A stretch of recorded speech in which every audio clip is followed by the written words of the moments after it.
Assalamualaikum. Bismillahirrahmanirrahim. Assalamualaikum warahmatullahi wabarakatuh. Waalaikumsalam warahmatullahi wabarakatuh. Ini Pak Gofar. Pak Oke. Gofar membuat modul ajarnya tentang apa materinya? Materi saya tentang sholat dan zikir bagi kehidupan, Bapak.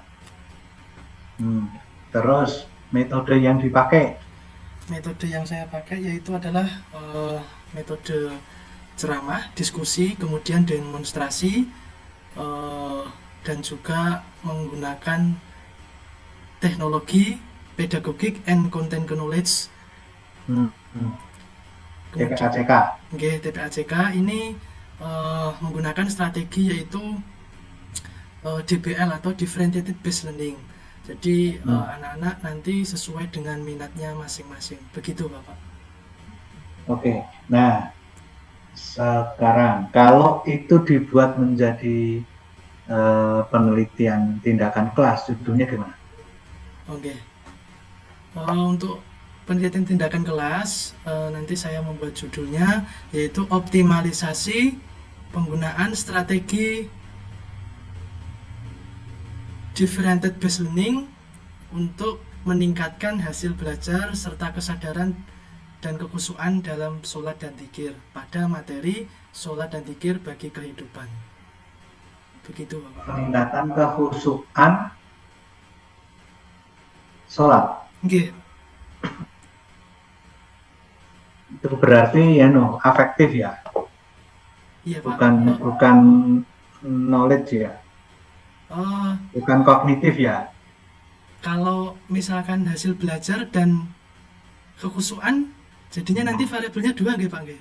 Nah, jadi eh, pilihannya adalah ketika tadi lebih menekankan pada kekhusyuan, maka itu adalah afektif.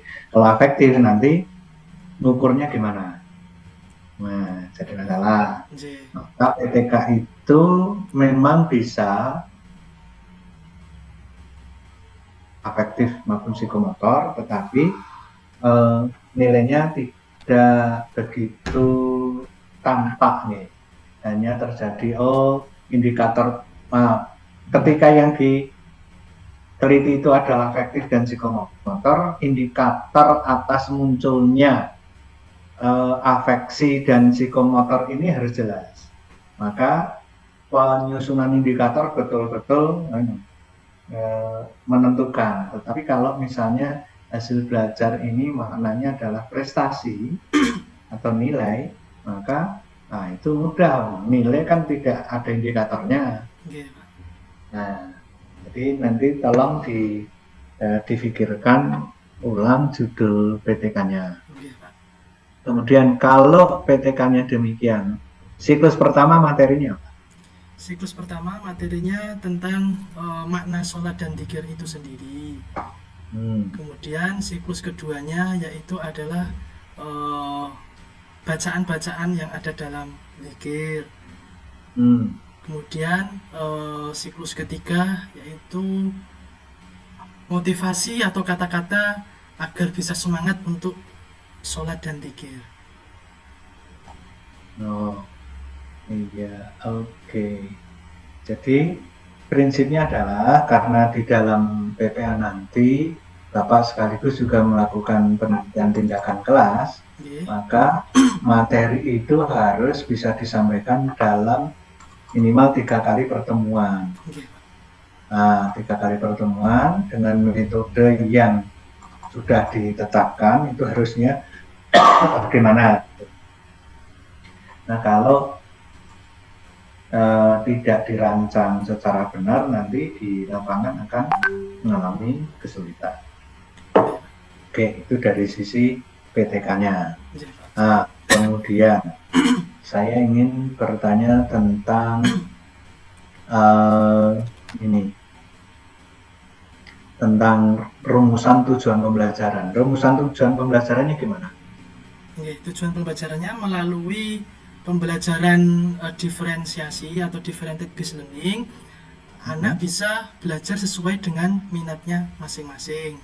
Misalkan sudah saya berikan pilihan yang pertama yaitu adalah yang suka menulis pengertian dan makna dari kandungan dari Quran surat Al-Kausar ayat 2 dan juga Al-Ahzab ayat 41 tentang sholat dan dzikir. Kemudian selanjutnya yang menyukai tentang menggambar untuk menulis bacaan-bacaan kalimat thayyibah atau kalimat dzikir yang bisa dibaca ketika setelah selesai sholat. Kemudian yang ketiga yaitu mempraktekkan, jadi orang yang suka praktek mempraktekkan langsung sholat dan dzikir. Kemudian yang terakhir yaitu adalah penggunaan TPACK, yaitu membuat kata-kata motivasi yang dibuat di akun media sosial dan diupload. Begitu, Pak. Oke. Nah, selanjutnya setelah itu paham, sekarang adalah bagaimana membuat proyek P5 PPRA-nya. Oke. Proyek P5 PPRA-nya ini menggunakan memilih tema yaitu gaya hidup berkelanjutan dengan judul Sampahku Tanggung Jawabku. Untuk tahap pengenalan, anak-anak diminta untuk merefleksikan diri terlebih dahulu. Sampah itu kok bisa muncul, kemudian harus diapakan sampahnya biar tidak berserakan dan tidak muncul di hadapan kita. Itu refleksinya, tahap pengenalannya. Kemudian tahap kontekstualisasinya, anak diminta untuk mengetahui apa yang harus dilakukan. Kalau sudah mengetahui apa yang harus dilakukan, kemudian adalah aksinya yaitu membuat tong sampah yang sudah dipilah-pilah, karena yang namanya sampah itu tidak menjadi satu, harus dipilah-pilah. Kemudian tahap tindak lanjutnya, kalau sudah dipilah-pilah itu harus diapakan, ataukah dibuang ataukah diapakan. Kemudian yang terakhir adalah tahap penilaian. Jadi dari penilaian adalah penilaian pembuatan tong sampah itu secara kreatif dan juga pembuatan peta konsep tentang macam-macam sampah. Ada sampah organik, anorganik, ada sampah apa itu satu lagi tuh, saya lupa itu Pak, satu lagi apa itu Pak. Oke, ini tampaknya sudah lumayan penguasaannya. Hanya tadi yang judul PTK-nya diperbaiki ya. Oke, Pak. Ya, agar sesuai. Nah, sekarang saya mau dengan membaca.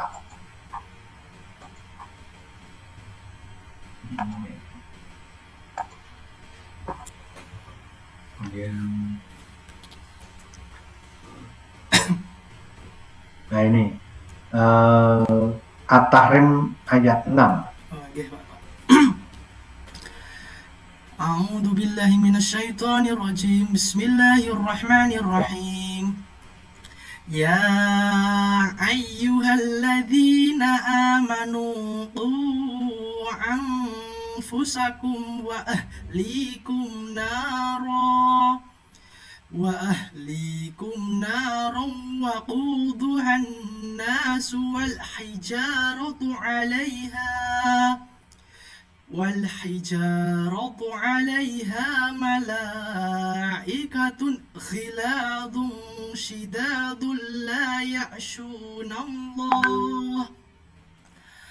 لا يعصون الله ما أمرهم ويفعلون ما يؤمرون صدق الله العظيم. Oke, ya. Lumayan. Sekarang yang di baris pertama, coba ada bacaan tajwidnya apa saja? Oke Bapak, yang pertama yaitu ada ya, itu adalah mad wajib mutasil. Kemudian karena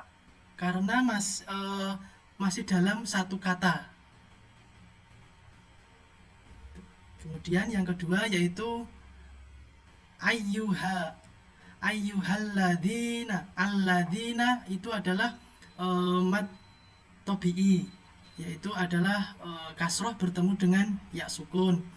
Kemudian a ini juga matobi'i, manu juga matobi'i adalah dhammah bertemu dengan wawu sukun.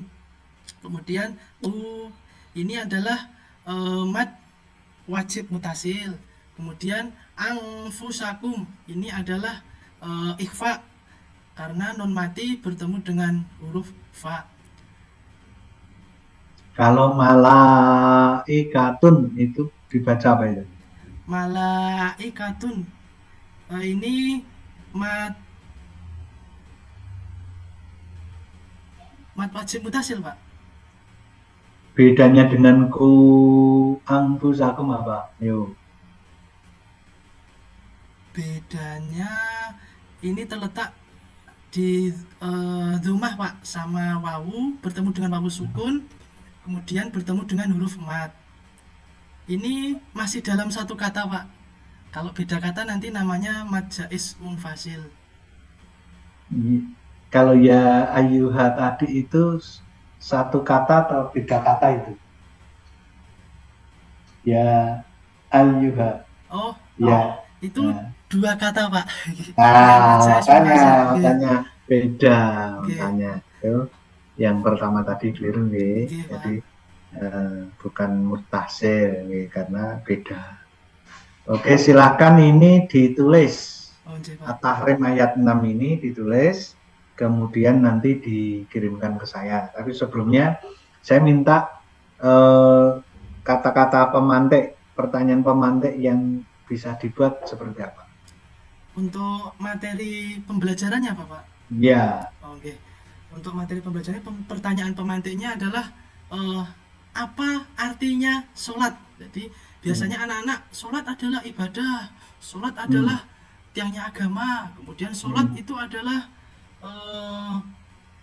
penghambaan kita kepada Allah, kemudian sholat itu wajib gitu, Pak. Jadi anak-anak banyak macam-macam jawaban gitu, Pak. Padahal sejatinya kalau secara bahasa sholat artinya adalah doa. Itu baru nanti di tengah-tengah pembelajaran diberikan suatu penguatan.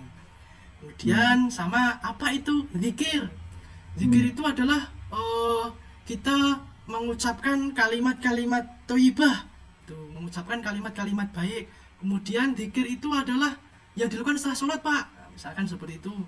Zikir itu ngedumel, Pak, gitu. Terus kemudian diberilah penguatan. Kalau zikir itu adalah intinya mengingat Allah. Jadi segala sesuatu kalau kita mengingat Allah itu dengan cara bagaimana? Dengan cara menyebut asma-asma Allah yang baik. Itu dalam hal positif maupun negatif.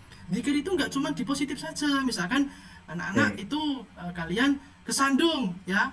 Harusnya yang dibaca zikir, ya, bukan misuh. Misalkan seperti itu, Pak. Gitu, Pak. Ya, oke. Benar. Oke. Silakan membuat kalimat penutup. Terima kasih.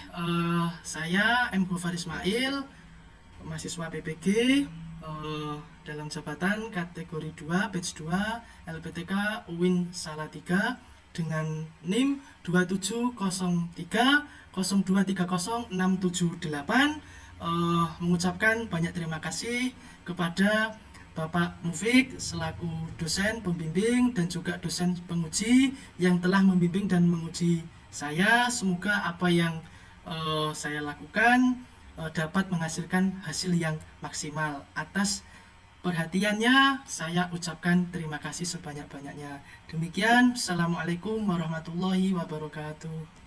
Waalaikumsalam warahmatullahi wabarakatuh.